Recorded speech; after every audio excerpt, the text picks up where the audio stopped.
आपलं आरोग्य आपली जबाबदारीमध्ये आपल्यासोबत आज जगप्रसिद्ध प्लास्टिक सर्जन डॉक्टर विठ्ठलजी लहाने आपल्यासोबत आहेत. विशेषतः डॉक्टरजी विठ्ठल लहाने यांच्या माध्यमातून 10,500पेक्षा जास्त मोफत सर्जरी झाले आहेत असे महान व्यक्तिमत्व आपल्यासोबत आहेत. विशेषतः आज आपण प्लास्टिक सर्जरी या विषयावर आपण सविस्तर चर्चा करणार आहोत. आपण जास्त वेळ न घेता डॉक्टर साहेब, आपण आपलं आरोग्य आपली जबाबदारी या सदरामध्ये वेळ दिलात, आपलं खरंच खूप मनापासून खूप खूप स्वागत करतो. विशेषतः आज आपण जे प्लास्टिक सर्जन आहात, या प्लास्टिक सर्जन क्षेत्रामध्ये तुम्ही का आलात, म्हणजे का आवड झालेली आहे? बेसिकली प्लास्टिक सर्जन मला कधी व्हायचं नव्हतं. पण माझ्या मोठ्या भाऊने म्हणाले की मला यूरो सर्जरीमध्ये इंटरेस्ट होता. पण बंधू म्हणाले की यूरो सर्जरीला खूप जास्त पैसे लागतात प्रॅक्टिस सेट करण्यासाठी, तो प्लास्टिक सर्जरीमध्ये जा. त्यांच्या आग्रहास्तव या मी ब्रँचमध्ये आलो. पण तुम्हाला सांगू का की या ब्रँचमध्ये आल्यानंतर मला कळलं की प्लास्टिक सर्जरी ही श्रीमंताची ब्रँच आहे. म्हणजे फक्त श्रीमंत लोक, खूप मोठे मोठे लोक या विषयाचा फायदा करून घेऊ शकतात, त्याचा उपभोग करू शकतात. पण मी ना अत्यंत गरीब घरचा मुलगा आहे. बरोबर. न शिकलेल्या आईवडिलांचं लेकरू आहे. छोट्या खेड्यात सगळं माझं शिक्षण झालेलं आहे. त्यामुळे ना माझं बॅकग्राऊंड गरिबी असल्यामुळे मला तेव्हा मात्र असं पक्कं वाटलं की ही श्रीमंताची ब्रँच गरिबापर्यंत घेऊन जायचं आहे, म्हणून आपण प्लास्टिक सर्जरी करायची. तिथं गेल्यानंतर हा विषय माझ्या मनात आला आणि म्हणजे योगायोगाने तो मी पूर्ण करू शकलो, याचं मला खूप कौतुक आहे. मला खूप छान वाटतं.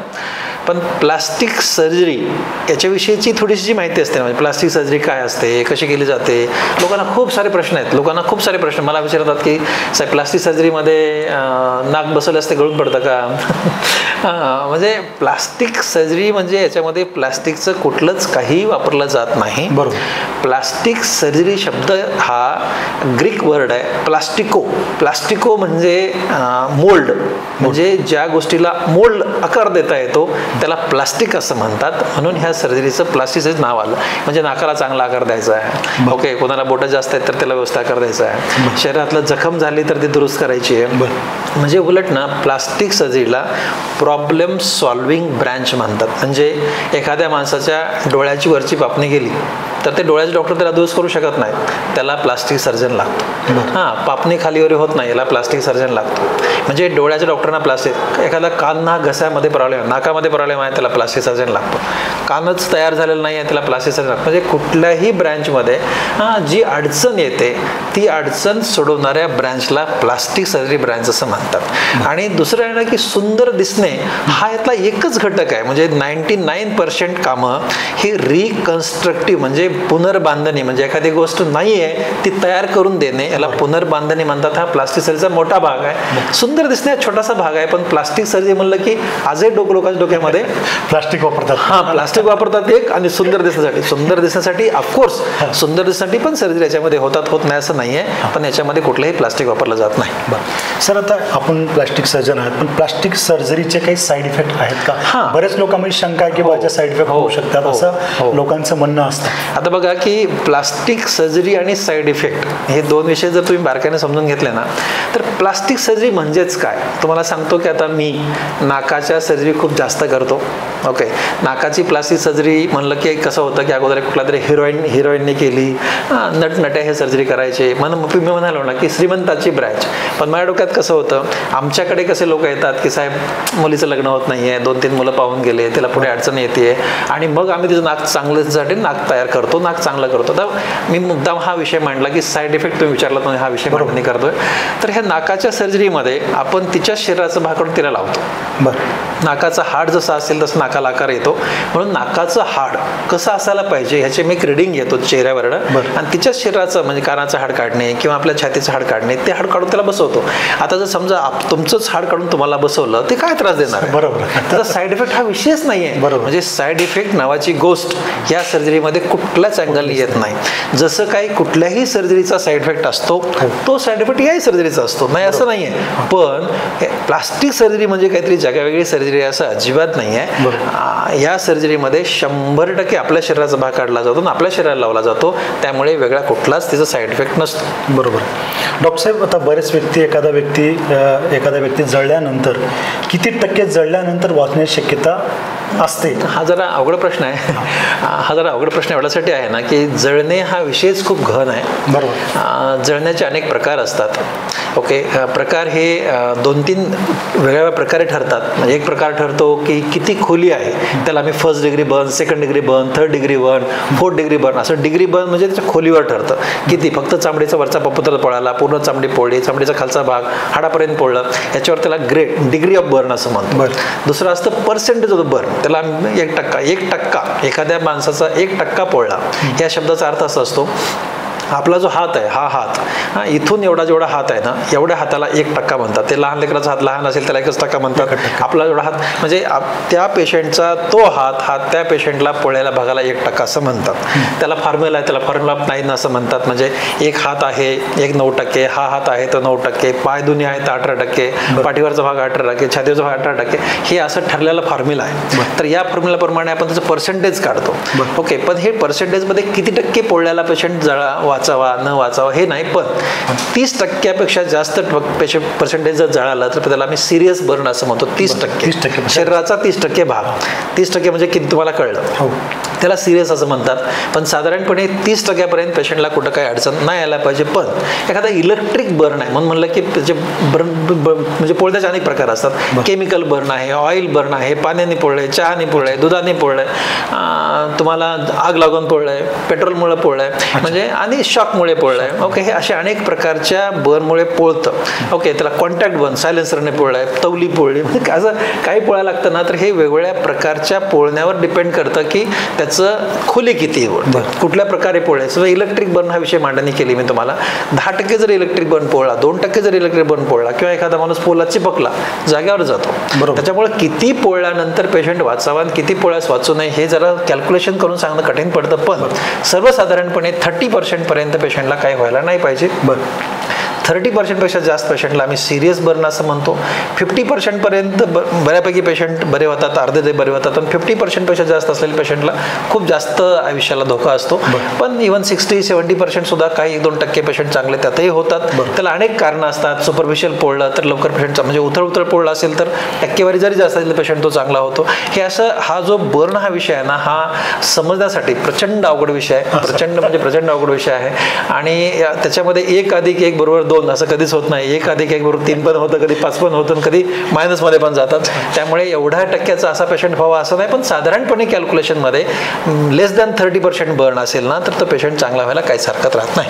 डॉक्टर साहेब, आता एखादा व्यक्ती गावामध्ये एखाद्या व्यक्तीला पोळला असेल किंवा एखादा व्यक्ती स्वतःहून जाळून घेतला असेल तर हॉस्पिटलला येऊपर्यंत हा प्रथम उपचार आहे का? हा विषय खूप छान म्हणला तुम्ही. आम्ही हा नेहमीच सांगत असतो. आजकाल आपण कसं बघा, कुणाच तरी फॉलो करतो. तुम्ही जर पिक्चर बघितलं ना, पिक्चरमध्ये काय दाखवतात की एखाद्या माणसाला पोळलं की अंगावरती काहीतरी कपडा टाकतात. तुम्हाला हे का कुठून आले माहित नाही मला, म्हणजे मी त्या लोकांना अनेक वेळा सांगत असतो. तुम्हाला माहिती आहे का की जर एखाद्या माणसाला अंगावर आग लागली आणि त्याच्या अंगावर तुम्ही कपडा टाकून विझवलं तर याच्या एवढं धोकादायक ह्या जगात काहीच नाही. धोकादायक म्हणजे कसं, जेव्हा एखाद्या माणसाला आग लागते तुम्ही त्याच्या अंगावर कपडा टाकता, आग लागल्यानंतर काय करतो पेशंट, असा श्वास घेतो. त्यामुळे काय होतं ना की आग लागल्या पेशंट जर तुम्ही काहीतरी कपडा मोठा टाकता, ब्लँकेट काहीतरी टाकता ना, तर तो श्वास तर घेत असतो, तो पेशंट तर चांगला असतो. तो श्वास घेताना तो नाकाने श्वास घेऊ शकत नाही, तोंडाने श्वास घेतो आणि त्याच्यामध्ये कार्बन मोनॉक्साईड, कार्बन डायऑक्साईड हे जे धुरात असतं ते धूर जसं असतं तो घेतो. आणि आत धूर घेतल्यामुळे ना त्याची फुफ्साला इंजुरी होते, फुफ्सं जळतात. त्याला इनहेलेशन बर्न, इनहेलेशन म्हणजे श्वास मध्ये घेतल्यामुळे आतले कंप्लीट फुफ्सं जळतात. आणि हा पेशंट जर फक्त चांगलं पाणी टाकून विझवला असता तर वाचला असता. फक्त ते ब्लँकेटने विझवल्यामुळे तो पेशंट वाचत नाही. इतकी वाईट गोष्ट या केसमध्ये घडते. त्यामुळे ना कधीही पोळलं तर कुणीही कुठल्याही कारणाने जो माणूस सापडतो त्यांच्या अंगावर पाणी टाकावं. बरोबर, सिंपल टाकलं पाहिजे पाणी. पाण्याचं कारण काय, पाण्यामुळे आग विझते, आग विझलं की धूर होत नाही, विषय संपला. आणि उघडं असतं, समजा जो जरी धूर झाला तर ओपन आहे, ओपन एअरमध्ये तेवढा कार्बन मोनॉक्साईड ह्याच्यामध्ये लंग्समध्ये जात नाही. म्हणून कुठलंही आग लागल्यानंतर आग ही पाण्यानं विझवावी, म्हणजे त्या पेशंटला पुढच्या इंजुरी होत नाहीत. पहिला विषय. दुसरा विषय, आपली चामडी आहे ना ह्या चामडीमध्ये 7 पडदे असतात. 6व्या पडद्यामध्ये त्याला पॅपिलरी डर्मिस आणि 7व्या पडद्याला रेटिक्युलर डर्मिस असं म्हणतात. त्याच्यामध्ये आपल्या शरीराला जी चामडी अशी फाकते ना, ही चामडी अशी फाकते ना, ही चामडी फाकते तर त्याच्यामध्ये कोलॅजन असतं. त्या कोलॅजनमुळे चामडी फाकते, ती फाकण्याची कॅपॅसिटी असते. तर ते कोलॅजन असतं ना, हे कोलॅजन पेट घेतं. ती खूप वाईट गोष्ट आहे. म्हणजे पेट्रोलसारखं पेट घेतं, आपलं शरीर पेट्रोलसारखं पेट घेतं. आता बघा सांगा, जेव्हा आपण पाणी टाकतो ना, तर पाणी टाकल्यामुळे काय होतं, हे जे कोलॅजन पेट घेणार आहे, पेट घ्यायचं थांबतं. आणि जे पेशंटला पोळलेली खोल जाणार आहे, म्हणजे एकदम खोलपर्यंत पोळणार आहे, ते थांबतं. उथळ पोळतं ना, हा पेशंट चांगला व्हायला मदत होते. हे मोठं प्रमाणामध्ये पोळलेल्या पेशंट मी सांगतोय. पण समजा कधी आपल्या घरात तेल पोळलं, म्हणजे लहान गोष्टी आहेत. ओके, अंगावर तेल पोळ, काय करायला पाहिजे? तर जेवढ्या भागावर पोळलाय ना, तो भाग छोटं पाणी घ्यायचं मग्यामध्ये, बकेटामध्ये, तो हात असं त्या 30 मिनिटं बुडवून ठेवायचं. बरं. किंवा चेहऱ्यावर तेल फुडून आलं तर एक चांगला थपथपीत ओला टॉवेल घ्यायचा आणि चेहऱ्यावर 30 मिनिट ठेवून द्या. 30 मिनिटं का माहिती आहे का? तर 30 मिनिटामध्ये ही जी पोळलेली ऍक्टिव्हिटी आहे ती बंद होऊन जाते आणि जी पोळलेली खोली जाणार आहे ती कमी होऊन जाते. आतला जो डर्मीचा भाग आहे तो जळत नाही आणि त्याला दाग पण पडत नाही, तर लवकर पेशंट चांगला होतो. दिवाळीमध्ये लेकरं फटाके उडवतात, फटाके बर्न होऊन जातं. कशानं का बर्न होत नाही? ज्या भागाला पोळतं त्या भागाला 30 मिनिटं पाण्याखाली तरी धरा, पाण्यात तरी ठेवा किंवा त्याच्यावर पाण्यामध्ये ओला थपथपीत टॉवेल ठेवा, म्हणजे तो भाग खोल जाणार नाही आणि त्या ठिकाणी उथळ बर्न होईल, लवकर दुरुस्त होईल, डागही पडणार नाही. त्याच्याही पलीकडची हाईट आहे. लोक कोलगेट लावतात, मेहंदी लावतात, मिरचू लावतात. मला खूप मोठा प्रश्न पडला, कुठल्या पुस्तकात लिहिलं हे सगळं? आणि आता मी म्हातारा झालो यार, म्हणजे 25 वर्ष झालं ही प्रॅक्टिस करतोय. 25 वर्षामध्ये पेशंट लोक बघतोय. आतापर्यंत एकही माणूस सुधारला नाही, माहिती आहे का? म्हणजे मला आतापर्यंत कोणी सापडलंच नाही. विठ्ठल लहाने इतक्या ठिकाणी बोलतो. प्रत्येक दिवाळीच्या अगोदर मी एक मेसेज देतो की पोळलं की त्याच्यावर पाणी टाका, पोळ्याला भाग पाण्याखाली धरा, पोळलं की बकेटात पाण्यात हात घालून ठेवा. प्रत्येक वेळा मी सांगतो. पण जेवढे पेशंट माझ्याकडे दिपोळीत पण येतात, सगळे कसं विजवलं? ब्लँकेटने विजवलं, वर कपडा टाकला.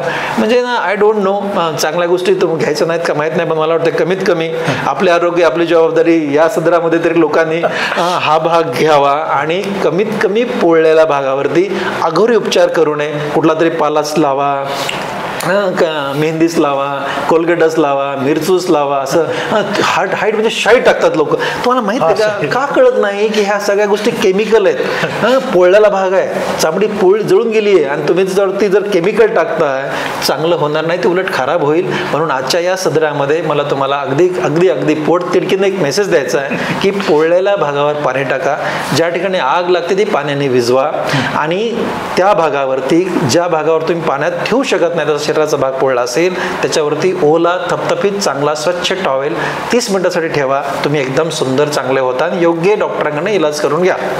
डॉक्टर साहेब, आता प्रत्येकाला वाटतं की सुंदर दिसावं म्हणून वेगवेगळ्या प्रकारे ब्युटी पार्लरमध्ये जातात, वेगवेगळ्या प्रकारे काही लोक जेंट्स पार्लरमध्ये जातात, काही लोक फेस वापरतात, काही लोक स्क्रब वापरतात, असे अनेक वेगळे ट्रीटमेंट आहेत. पण स्किन चांगली राहण्यासाठी आपण काय सांगाल की ते हेल्दी स्किन राहावं यासाठी? बघा, हेल्दी स्किन हा शरीराचा वेगळा घटक नाही आहे, हा एक शरीराचा अविभाज्य घटक आहे. ओके, स्किन चांगली आणि शरीर चांगलं ह्या दोन गोष्टी वेगळ्या नाही आहेत. ज्याचं शरीर चांगलं त्याची स्किन चांगली. ओके, ज्याचं शरीर चांगलं कसं ठेवायचं ते जास्त महत्त्वाचा पार्ट असतो. मी तुम्हाला एक 2-3 इम्पॉर्टंट विषय सांगतो की आपल्या शरीरामध्ये तेज राहिलं पाहिजे, आपण छान दिसलं पाहिजे. सकाळ दुपार संध्याकाळ विठ्ठल लहानेकडे असेच लोकांचे असतं, मला चेहरा डार्क दिसायला लागला, माझा जरा लो दिसायला लागला, मी चांद. तुम्हाला सांगू का मी, कसा का रंग असत नाही, माणूस जर स्मेल करत असेल ना, तो छान दिसायला लागतो. बरोबर आहे ना? म्हणजे सिंपल आहे ना, व्हेरी सिंपल आहे ना. म्हणजे त्याचं नाक कसं आहे, त्याचे डोळे कसे आहेत, तुझा चेहरा किती उघड आहे, याच्यापेक्षाही तो कसा प्रेझेंट होतो स्वतःला, तर त्याच्यावर बऱ्याच गोष्टी ठरतात. पण तुमचा प्रश्न आहे की स्किन चांगली राहण्यासाठी काय करायला पाहिजे. ओके, माझं ना beauty parlour, gents parlour, female parlour याच्यावर आपलं काही दुमत काहीच नाही आहे. ओके, कोणी करावं न करावं याच्यावर आपलं काहीच म्हणणं नाही. पण तुम्ही जर स्वतः हेल्दी राहिलात तर तुमची स्किन हेल्दी राहते. आता हेल्दी राहायचं म्हणजे काय करायचं, मी सगळ्यांना एक नियम सांगतो. नंबर 1, तुम्ही किती का बिझी असत नाहीत, रात्री झोपा, रात्री जागू नका, हा पहिला नियम. ह्याला बायोलॉजिकल क्लॉक असं म्हणतात. जी माणसं रात्री झोपतात, दिवसा काम करतात, त्यांचं आरोग्य चांगलं राहतं, स्किन आपोआप चांगली राहते. शब्द समजून घ्या मी काय म्हणतो ते. नंबर 2, नंबर 2, दररोज कितीही तुम्ही बिझी असाल तर स्वतःला एक तास द्या. 1 तास स्वतःला द्या. म्हणजे काय? दररोज व्यायाम करा. कितीही तुम्हाला फिजिकल वर्क असेल ना तरी पण तुम्ही व्यायाम करा. व्यायामामध्ये तुमच्या शरीरातून घाम निघणारा व्यायाम करा. ओके, शरीरातून घाम निघाल्यानंतर काय होतं तर आपल्या चामडीला, जसं आपलं फुफ्फुस रेस्पिरेशन, श्वास घेतो आणि श्वास सोडतो, तशी आपली त्वचा पण श्वास घेते आणि श्वास सोडते. ओके, त्याच्यामुळं ना तुम्ही त्या त्वचेतून घाम काढा. ती त्वचा फ्रेश होते, ताजीतवाणी होते आणि तुम्हाला ती चांगली काळ टिकते. नंबर 2, मला अनेक लोक म्हणतात वेळ मिळत नाही. मला खूप मोठा प्रश्न पडतो, वेळ मिळत नाही. हो साहेब, आम्हाला वाटतं पण वेळ मिळत नाही. लेडीजचं म्हणणं असतं लेकरं आहेत, घर आहे, संसार आहे, यू आहे टी वाय. मला ॲग्रीड आहे, सगळं मला मान्य आहे. मी लोकांना सांगत असतो विठ्ठल आणि 14.5 तास काम करतो. हां, बरोबर आहे. मी दररोज पहाटे 5:45ला कामाला लागतो, संध्याकाळी 6:30पर्यंत काम करतो. पण 21 तारखेला मागच्या आत्ता 21 मेला मला 25 वर्षे लातूरमध्ये झाले. ओके, 5 एप्रिलला मी लातूरमध्ये आलो, क्लिनिक सुरू केलं. 21 मेला मी हॉस्पिटल सुरू केलं आहे. ह्या 21 मेला मला 25 वर्ष लातूरमध्ये पूर्ण झाले. राईट, आम्ही दररोज 10-12 सर्जरी करतो. एवढी मोठी उपडी, 300 लोक माझ्याकडे वेटिंगवर आहेत ऑपरेशनसाठी. एवढं सगळं असताना सुद्धा मी दररोज स्वतःला 1 तास देतो.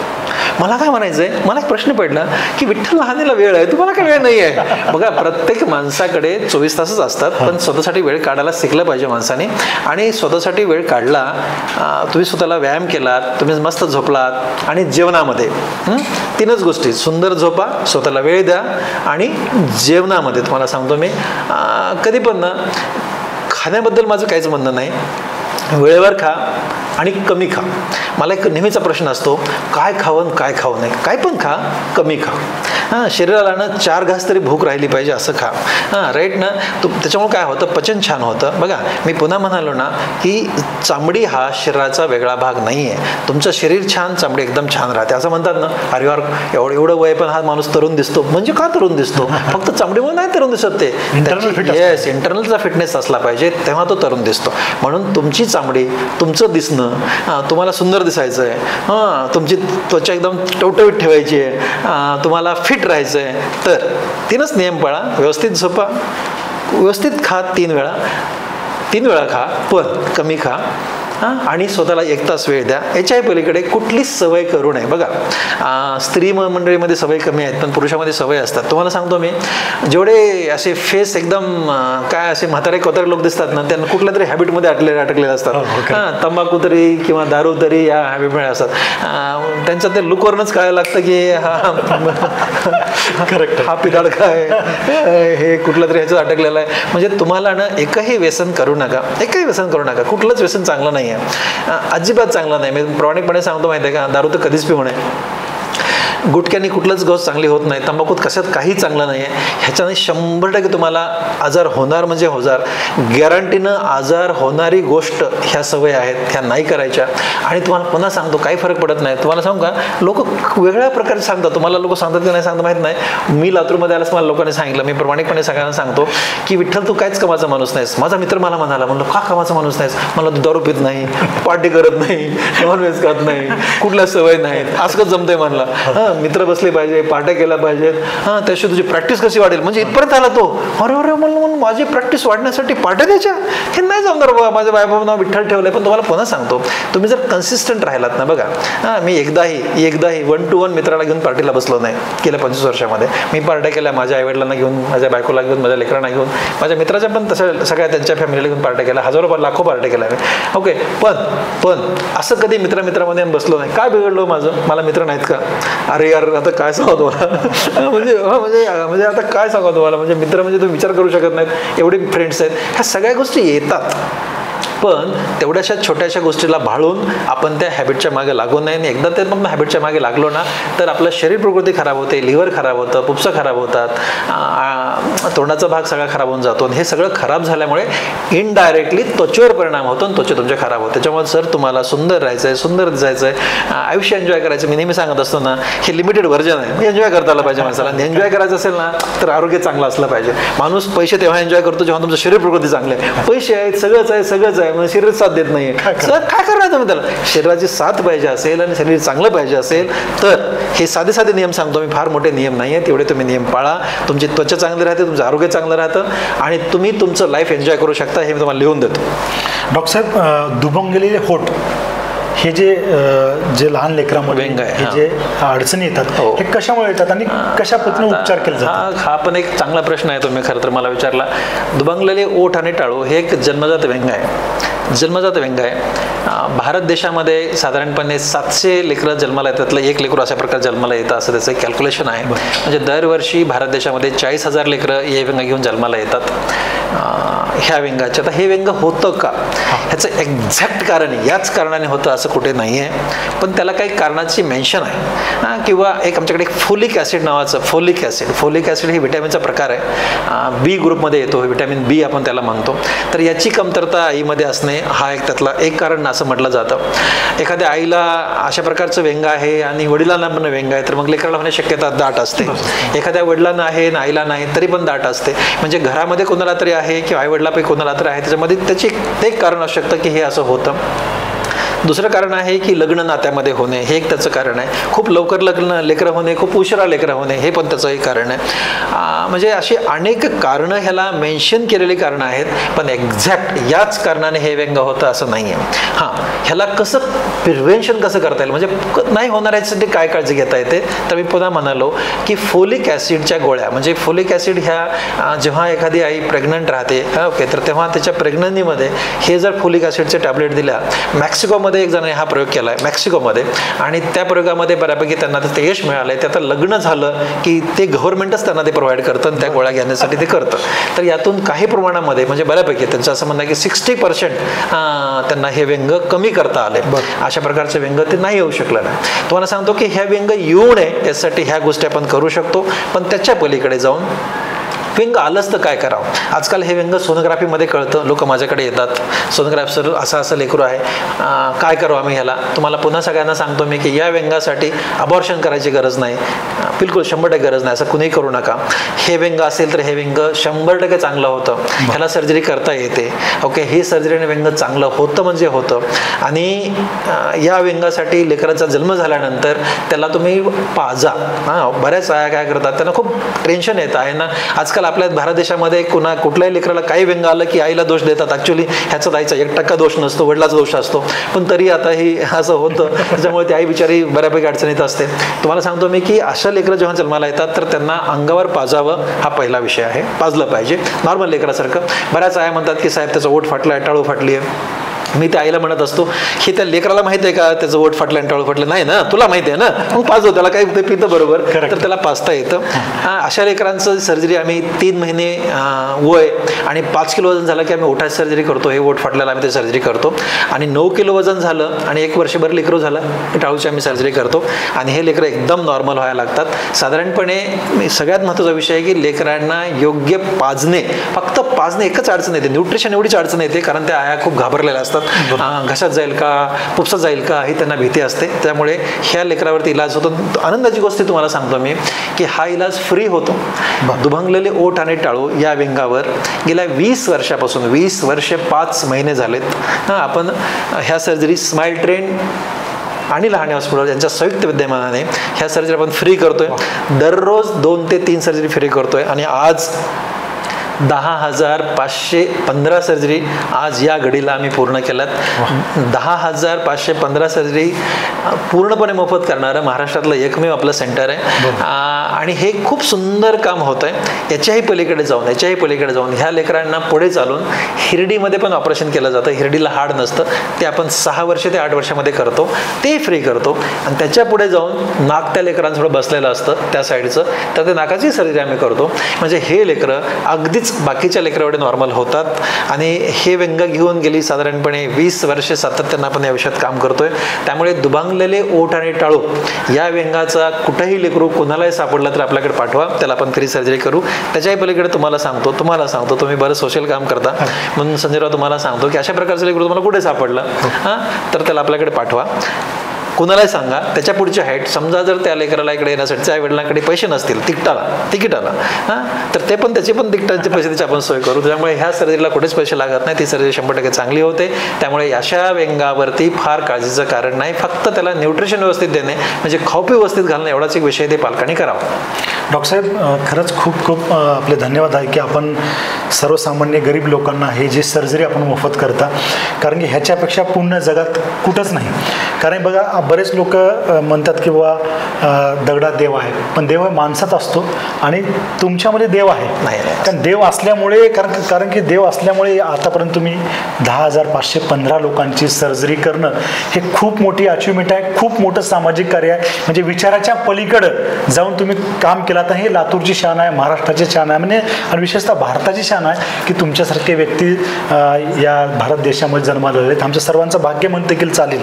डॉक्टर साहेब, आपण 25 वर्ष झाले हॉस्पिटलला. आतापर्यंत पूर्ण या हॉस्पिटलमधून किती लोकांचं ऑपरेशन झालेलं आहे आणि कुठलं ऑपरेशन टफ गेले का, त्यावेळेस तुम्हाला एखादी भीती निर्माण झाली?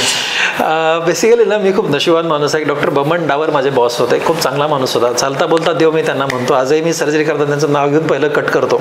इतका ग्रेट माणूस मला भेटला. त्याच्यामुळे ना त्या माणसाच्या त्यांच्या अंडर मी ट्रेंड झालो आणि त्याच्यामुळे मला सर्जरीची फार भीती वाटत नाही. माहीत नाही, मी सर्जरी खूप एन्जॉय करतो. हां, पण टफ सर्जरी होत्या का? हो, ऑफकोर्स टफ सर्जरी असतात, भरपूर टफ सर्जरी असतात. मी आतापर्यंत साधारणपणे 20 वर्षामध्ये 50,000 सर्जरी मी पूर्ण केल्यात. आणि तुम्हाला सांगतो की हा खूप मोठा आकडा आहे, कारण प्लास्टिक सर्जरीमध्ये खूप मोठा वेळ खाणाऱ्या सर्जरी असतात. नंबर खूप एवढा मोठा होत नाही, पण आपल्याकडे खूपच काम आहे. त्याच्यामुळे आपल्याला ते कामही करता आलं, तिथपर्यंत जाता आलं. पण टफ हा विषय तुम्ही म्हटलात ना, एक दिवशी काय झालं ना की एक मुलगा मोटरसायकलवरती, बघा, तो खिडक्यांना काच लावणारा मुलगा, कारागीर, ओके, मागे बसलाय आणि मानेवरती काच ठेवलाय, असा काच धरलाय. मग 2 मोठे काच असे पकडलेत. पुढचा मुलगा मोटरसायकल चालवतोय आणि निघाला पण रस्त्यात ॲक्सिडेंट झाला. आपल्या इथं औसा रोडला ॲक्सिडेंट झाला त्याचा, राईट, ॲक्सिडेंट झाला त्याचा. आणि तो काच फुटला आणि तो काच डायरेक्ट मानेत गेला. अरे बापरे. मानेमध्ये खूप मोठ्या नसा असतात आणि आमच्याकडे ना नस जोडणे हा प्रकार असतो. म्हणजे माझ्याकडे लोक हात तुटला की पिशवी टाकून घेऊन जातात, आम्ही जोडत राहतो. बोट तुटलं, पिशवी टाकून घेऊन आम्ही जोडत राहतो. म्हणून म्हणलं ना की प्लास्टिक सर्जरीमध्ये हा खूप मोठा विषय आहे. नसा जोडणे, कुठल्याही विषयाच्या नसा जोडणे हा खूप महत्त्वाचा विषय आहे. त्यामुळे मग नसाला कोणी हात लावू शकत नाही. ते तुटला, तिचं शेजारी कोणीतरी त्याला कुठल्या तरी हॉस्पिटलवर घेऊन गेले आणि मग त्याच्यातला एक ओळखीचा म्हणून डॉक्टर आशिष चलवदे म्हणून आपले ऑर्थोपेडिक सर्जन त्यांच्या ओळखीचा होता. त्याचा समोरचा मग बसलेला, त्यांनी पत सरांकडे, आशिषकडे घेऊन गेला. डॉक्टर चलवदे सरांकडे घेऊन गेल्यानंतर त्यांनी मला सगळ्यात पहिला फोन, सर मी इथं गॅलेक्सीमध्ये घेऊन आलो आहे आणि तो एकदम त्याचा BP कमी झाला आहे, असं ब्लिडिंग असं आहे, ही मेन आर्टरी तुटलेला आवड आमची आणि असंच झालं, एक्सटर्नल कॅरोटिड आर्टरी म्हणतो आम्ही त्याला, ती तुटली आहे आणि असंच झालं. म्हणलं काय करायचं? काय नाही सर, मग तुम्ही ओटीत जा, मी त्याला घेऊन येतो. ह्या आशिषनी त्याच्या मानेला असं पकडलं होतं. डॉक्टर आशिषने असं पकडलं होतं, असं, हां, 47 मिनिटे त्याचा हात इथे होता, राईट, इथेच होता. तिथून सगळ्या ह्या प्रवासामध्ये माझ्यापर्यंत येईपर्यंत असा हात इथे होता. ऑपरेशन थिएटरमध्ये घेऊन आला. सर म्हणला हे फुल तुटली, आता काय करायचं आहे? नातेवाईक कोण आहेत? बाहेर बोलवलं. मला असं आहे. आता कसं माहिती आहे की हा पेशंट ती नस तुटल्यानंतर वाचण्याची शक्यता 99.99% नसतेच, वाचतच नाही. ओके, म्हणजे हिस्ट्रीत अशी म्हणजे पॉसिबलच नाही गोष्ट. काय करायचं? तर मग ते नातेवाईकांना बोलायला मी असं आहे समजून सांगितलं. साहेब प्रयत्न करा. लोकांना खूप प्रेम करतात माझ्यावर, माहिती आहे का? म्हणजे मला इतका मी चिमटा घेऊन बघतो, साहेब तुम्ही करा, काय जे होईल ते आम्हाला ॲक्सेप्टेड आहे. मला हे काय माणसाने एका मोठ्या शब्दातून कधी बोलला नाही, काय भानगड आहे देवालाच माहिती आहे. खूप लोक प्रेम करतात, विश्वास ठेवतात, मग मी त्या विश्वासाला मी प्रयत्न करत राहतो. ऑपरेशन थिएटरमध्ये आम्ही गेलो, सुरू केलं हे ऑपरेशन करण्यासाठी. त्याला भूल दिली, टका 12 ब्लडची मी सोय केली. पुढच्या 30 मिनिटात हे सगळं कार्यक्रम सुरू. आणि मग डॉक्टर आशिषचा हात काढायचा होता. डॉक्टर आशिषने हात काढला की ब्लड छतालाच, डायरेक्ट छताला. पुन्हा हात धरला, पुन्हा 4-5 रक्त दिले, त्याचा BP वर आणला. आता भानगड काय माहिती आहे का? हाताची नस तुटली ना, दिसते मागे पुढे. ही इथं नस तुटलेली, इथं हाड, आम्हाला जागाच नाही मध्ये जायला. हात सोडला की भळ, हात सोडला की काय करायला पाहिजे? म्हणजे आता सांगताना पण माझे डोके मोठे झाले. आणि तो जो प्रसंग असतो ना ऑपरेशन थिएटरमधला, म्हणजे इमॅजिनच्या बाहेर, माहीत आहे का. म्हणजे मी म्हणलं ना की आता किती वर्षानंतरचा हा प्रसंग मी सांगतोय, पण ते अडचण होऊन जायला लागते. आणि त्याच्यानंतर काय झालं की आता म्हणलं आशिष काहीतरी करायला पाहिजे. हो सर करायला पाहिजे. त्याची बोटं आशिषने पकडले होते ना, तर डॉक्टर आशिषचे बोटं पण असे पण होत नव्हते, असेच त्याच्या हातात तोडून गेलं एवढा गळत. आणि मग आमचे डॉक्टर राजेश शहा, दुसरा एक भुलतनने बोलवला आम्ही, कारण तुम्ही त्या साईडला आम्ही ह्या साईडला, माझी अख्खी टीम सगळी तयार आहे, पण जागाच नाही ते करायचं. मग आता आम्ही ॲक्सेस हा शब्द आमच्याकडे आहे, म्हणजे आम्ही कुठून त्या आर्टरीला पकडायचं, कुठून पकडायचं, खालून पकडायचं, वरून पकडायचं. मी फक्त म्हणलो ना एका साईडला आर्टरी मला दिसली की आपण सगळंच करू. मग आता थोडं तुटलं थोडंच होतं, मध्ये लागलं होतं, म्हणलं हे तुटल्याला जरा जास्त उडं करू. तुटल्याला असं इकडं खाली वर असं एवढं मोठं फाडलं, दिसली पाहिजे म्हणून नसपर्यंत गेलो आणि सोडला की पुन्हा भूम. असं 3दा झालं मित्र. 2 ठोके 3 ठोके सगळे ठोके चुकायला लागले, काय करायचं. आणि त्याच्यानंतर आमचे डॉक्टर राजेश शहामध्ये आले. आशिषला म्हणलं 2 मिनिट थांबा. राजेश शहानी वर, मी खाली, एक असिस्टंटमध्ये, आणि आम्ही त्या नसला पकडायला लागलो. आणि त्या नसला पकडताना नसेच एकदम जवळ गेलं की मला माझ्या लूप्स असतात, म्हणजे मायक्रोस्कोप म्हणतो आपण, लूप्स असतात. लूप मला दिसलं की रक्त कुठून यायला लागले, नस अशी तुटलेली होती. सर मला दिसली नस आणि टक्कन पकडली तिला. पकडली ना तर दोन्ही साईडला आम्ही क्लॅम्प म्हणतो, खट 2 क्लॅम्प लावले की रक्त थांबलं. ओके, 3 नस आम्ही रिपेअर केली. ह्या सगळ्या प्रोसेसला मला 6 तास ऑपरेशन थिएटरमध्ये काम करायला लागलं आणि त्याच्यानंतर पेशंट घरी गेला. दिस इज नॉट वन केस. छान झाला पेशंट, मी खूप खुश आहे. पण हे फक्त एकच नाही संजय, तुम्हाला सांगतो, म्हणजे माझ्या ह्या सगळ्या लाईफमध्ये असा एक पण दिवस नाही त्या दिवशी मी इमर्जन्सी नाही केली. ओके, पण ना हे आमचं काम आहे, ते करायला पाहिजे. डॉक्टर बमन डावर सर मला म्हणायचे, विठ्ठल, जेव्हा तुमच्याकडे पेशंट अशी कॉम्प्लिकेटेड येतात ना, समजून घे की तू म्हातारा झालास. तर मी आता समजून घेतलं की आपण म्हातारा झालो. म्हणजे जेव्हा कॉम्प्लिकेटेड लोक यायला लागतात ना, आपण 100% म्हातारा झालो. त्यामुळे असे अनेक चॅलेंजिंग, असा एक पण दिवस माझ्या आयुष्यात नाही ज्या दिवशी मला चॅलेंजिंग केस नाही. एव्हरी डे चॅलेंजिंग केस आहे, एव्हरी डे. पण ना ती चॅलेंजिंग केस करणं बघा आता कुठेच होत नाही. 4-5 ठिकाणी सर्जरी झाली, आता जमतच नाही, असे लोक माझ्याकडे येतात. त्यांनी यायलाच पाहिजे. म्हणून आता बोलतानाच म्हणालो की प्लास्टिक सर्जरी ही प्रॉब्लेम सॉल्विंग ब्रांच. कुठल्याही ब्रँचला अडचण आल्यानंतर आम्ही ते सॉल्व्ह करतो. म्हणून लोकांना आपल्याकडे आलं पाहिजे आणि आम्ही ते काम केलं पाहिजे. आणि ते चॅलेंजिंग काम करण्याची जी मजा आहे ना, जगात कुठेच नाही. सरच खूप खूप धन्यवाद. कारण की आपण जे शक्य नाही 99% वाचण्याचे चान्सेस नसताना देखील अशा पेशंटला 6 तास ऑपरेशन करून तुम्ही वाचवलात. आणि खरंच जर बघितलं तर मला तर असं वाटतंय की डॉक्टर्स हा देव आहेत.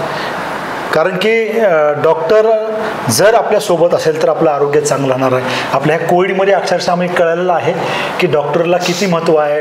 त्याच्यानंतर एखादा रूम भेटण्यासाठी, एखादा कॉट भेटण्यासाठी काय परिस्थिती आहे. कारण 3 लाटांमध्ये सर मी बाहेर होतो कोविडच्या. म्हणजे कोरोनाच्या लसीकरणापासून तर लोकांना ॲडमिट करण्यापासून तर ते रेमडेसिवीर इंजेक्शन आणण्यापासून आणि जे लोक डॉक्टर लोक, नर्सेस लोक काम करतात त्यांचा सन्मान करण्यापासून चालू होतं सर आपला कार्यक्रम.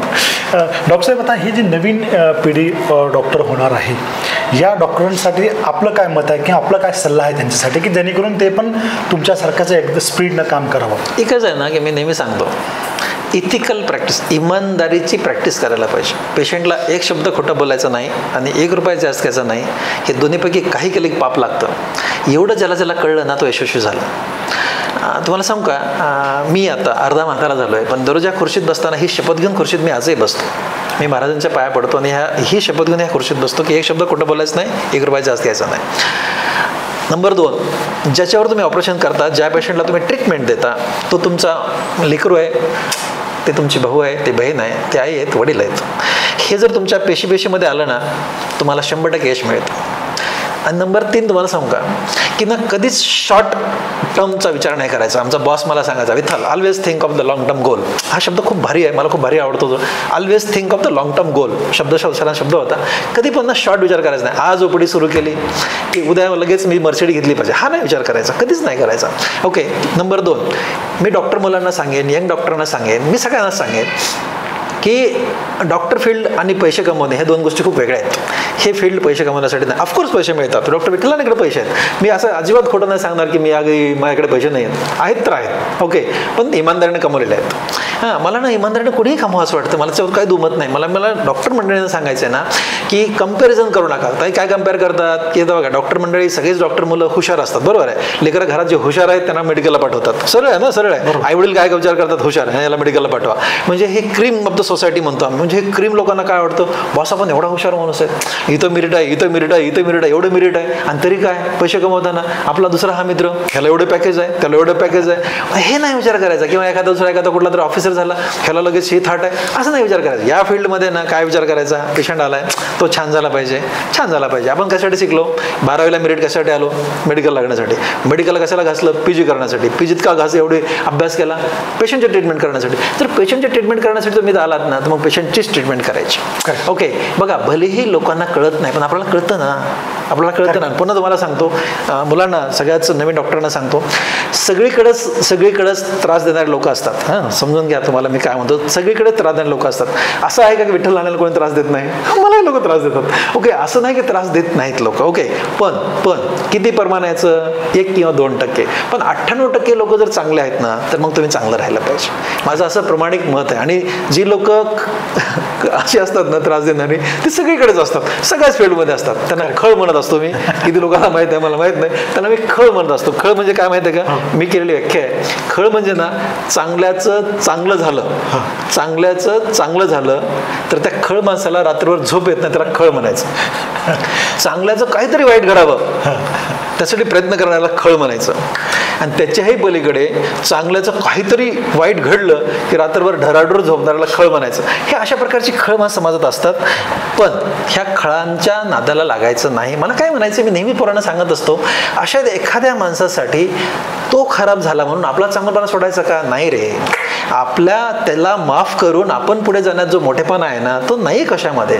ओके, एखाद्या माणसाने आपण खूप चांगलं काम करतात, डॉक्टर मंडळींना काय वाटतं, आपण एवढं चांगलं काम करतो यार, आपल्यालाच लोक दोषी ठरतात, आपल्याच विषयी बोलतात. हां, पैसे कमवताना एवढे मोठे लोक पैसे कमवतात, तरी पण बोलताना डॉक्टरच पैसे कमवतात म्हणतात.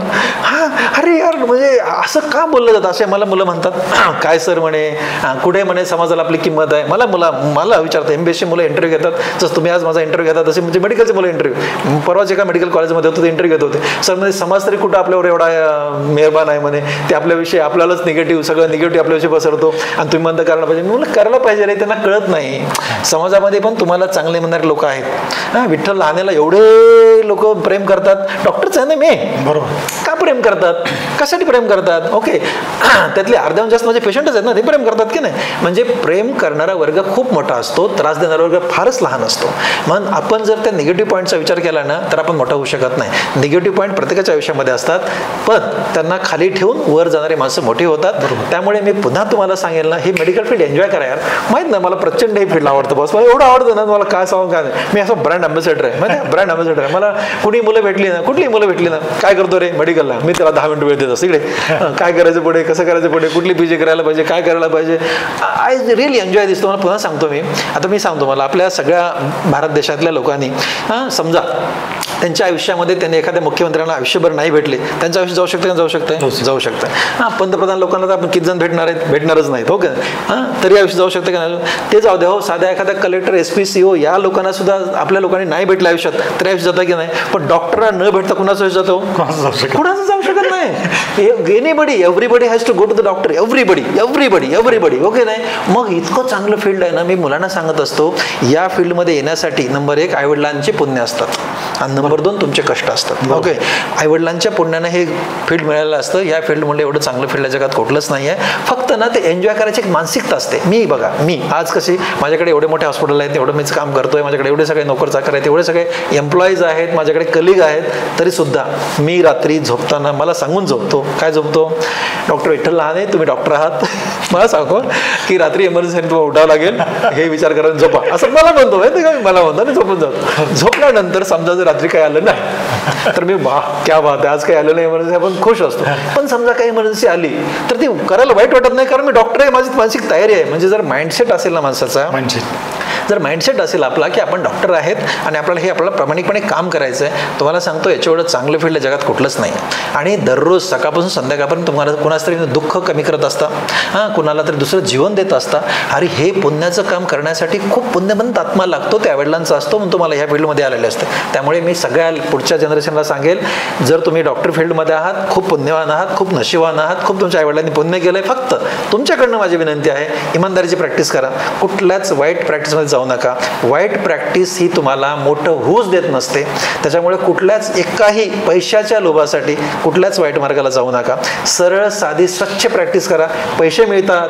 मला मिळालं की रे लातूरमध्ये आलास मला बँक कर्ज देत नव्हती. बँक कुठल्याच बँकेत कर्ज दिलं नाही. हां, विठ्ठल हाणेकडे 3-3, 4-4 हॉस्पिटल आहेत की आता काहीच अडचण नाही ना. कुठून आले? माझ्या घरचे पैसे आहेत काय? नाही ना.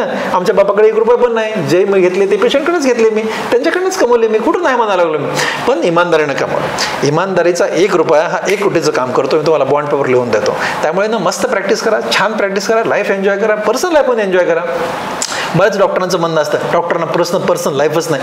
असं कसं म्हणतात? मला आश्चर्य वाटायला लागतं. का बरं पर्सनल लाईफ नाही? बघा, मी दररोज माझ्या बायकोला वेळ देतो. जोपर्यंत माझ्याकडे यांना होते त्यांना वेळ द्यायचो. हां, आत्ता मागच्या जुलैपर्यंत माझ्या मायकडे मी दररोज 2 तास बसायचो. मायला बापाला एवढा वेळ देणार एक डॉक्टर ह्या भारत देशात नसेल एवढा वेळ द्यायचो ना. मी लेकराला वेळ देतो. मला पर्सनल वेळ आहे. मी जाऊन भाषण ठोकतो. मी म्हणजे कुठं वेळ नाही. मला मित्र आहेत, मला हजारो लाखो करोडो मित्र आहेत. सगळ्यांसाठी वेळ आहे, कुठं वेळ नाही आहे. फक्त प्लॅनिंग असते. बघा, मी सांगितलं ना, सकाळपासून संध्याकाळपर्यंत मला कोण डिस्टर्ब करू नका. लोक करत नाहीत. संध्याकाळी 6-6:30 मी फ्री होतो. या मित्र, या भेटा, बसा, बोला, काय प्रॉब्लेम नाही. हां, म्हणजे मला काय म्हणायचं, तुम्ही तुमचा दिवस प्लॅन केल्यानंतर पुन्हा तुम्हाला सांगू पुराणं नवीन होणार डॉक्टरांना पुन्हा तुम्हाला सांगू का, तुम्ही बिझी आहात ना, खूप नशिबान आहात. बिझी माणसाला वाईट सवय लागत नाही. मी पाहिलंय ज्यांच्याकडे पैसे आहेत आणि बिझी आहेत त्यांना वाईट सवय लागत नाही. कारण जरी पैसे आहेत तरी पण त्याला वेळच नाही खर्च करण्यासाठी. आणि तुमच्याकडे पैसे आहेत आणि तुम्ही बिझी नाही आहेत, तुम्ही बर्बाद झाले समजून घ्या. त्याच्यामुळे ना खूप नशिबान आहात. तुमच्याकडे 4 रुपये आहेत, तुमचा स्टेटस आहे आणि तुम्हाला वेळ नाही आहे. तुम्हाला वाईट सवय लागूच शकत नाही. त्यामुळे हे फील्ड आहे, एन्जॉय करा, असा माझा तुम्हाला सगळ्याला सल्ला राहील. आणि आईवडिलांना जपा आयुष्यभर. डॉक्टर साहेब, आपण 5:30 वाजल्यापासून सर्जरीचं काम आपलं चालू असतं. पेशंट बघणं, OPD बघणं. आता वाजलेत 6:45 वाजलेत, तरी बी एवढी एनर्जी, एवढं जे आतून जे स्पिरिट आहे हे कशामुळे आहे हे कळलं पाहिजे आम्हाला. याच्यामध्ये ना बघा, देर आर टू थिंग्स मी नेहमी सांगत असतो. एक असतं ड्युटी आणि दुसरं असतं रेस्पॉन्सिबिलिटी. ड्युटी आणि रेस्पॉन्सिबिलिटी म्हणजे काय? ड्युटी म्हणजे काय? 9 ते 5. सकाळचे 9 एवढ्या लवकर वाजतात की नुसत्या गडबडी ड्युटीला माणूस जातो आणि संध्याकाळचे 5 वाजतच नाहीत त्याला ड्युटी म्हणायचं. हां, त्या 5ची वाट बघतोय, 5 वाजतात का. रेस्पॉन्सिबिलिटी कशी असते? सकाळचे 9 वाजतच नाहीत, त्याला खूप वाजवा वाटतात आणि संध्याकाळचे 5 कधी वाजतात कळत नाही, त्याला रेस्पॉन्सिबिलिटी म्हणतात. हे ज्याला कळलं ना, मी रेस्पॉन्सिबिलिटी घेऊन काम करतो. रेस्पॉन्सिबिलिटी म्हणजे मला असं वाटतं की ही माझी जबाबदारी आहे, हे माझं दायित्व आहे, हे मी काम केलं पाहिजे. आणि number 2, I enjoy my work. तुम्ही पुन्हा एकदा बघा, जी माणसं एन्जॉय करतात ना, काम एन्जॉय करतात ना, हां, ते माणसं नेहमी खुश असतात. हां, मला अनेक कलिंग रात्री 10 वाजता राऊंड घेतो मी. प्रत्येक पेशंटला गुड मॉर्निंग म्हणत असतो. मला एक दिवशी एका पेशंटने विचारलं, सर रात्रीचे 10 वाजलेत. हो, रात्रीचे 10 वाजलेत का दिवसात मला माहीत नाही, पण गुड मॉर्निंग. हां, पॉईंट इज दिस की रात्रीच्या 10च्या राऊंडला पण मी इतकंच खुश असतो. त्याचं कारण आहे की मी आय एन्जॉय माय वर्क. जो माणूस आपलं काम करतो, एन्जॉय करतो आणि प्रामाणिक काम करतो ना, ते शक्ती असते. तुम्हाला मी पुन्हा एकदा बघा, मी बऱ्याच लोकांना सांगतो, सकाळपासून संध्याकाळपर्यंत इमानदारीनं वागायचं, इमानदारीनं बोलायचं, एका शब्दाकडे बोलायचं नाही, ठरवा. संध्याकाळी किती छान वाटतं बघा. माझ्या आयुष्यामध्ये एकही आपण चूक केली नाही याचं खूप वेगळं समाधान तुम्हाला देऊन जातं. आपल्या फ्रेशनेसचा, आपल्या हा ताजे तवानेपणा राहण्याचा एकच सोपा मार्ग आहे. तुमच्याकडे जे काम आहे ते एन्जॉय करा, तुम्ही खुश राहता. फिनिश. डॉक्टर साहेब, खरंच आपलं मार्गदर्शन आम्हाला भेटलेलं आहे. विशेषतः खरंच खूप आनंद झाला की आपण स्पिरिट काय आपल्यामध्ये आहे, आपण दिवसभरात कशा पद्धतीने काम करता, प्लास्टिक सर्जन म्हणजे काय, सर्जरी कशा पद्धतीने केली जाते, त्याचे फायदे काय आहेत, त्याचे दुष्परिणाम काय, ते सर्व तुम्ही सांगितल्याबद्दल, आपण आपलं आरोग्य, आपली जबाबदारीला वेळ दिल्याबद्दल खरंच मनापासून खूप खूप धन्यवाद देतो. जय हिंद, जय भारत.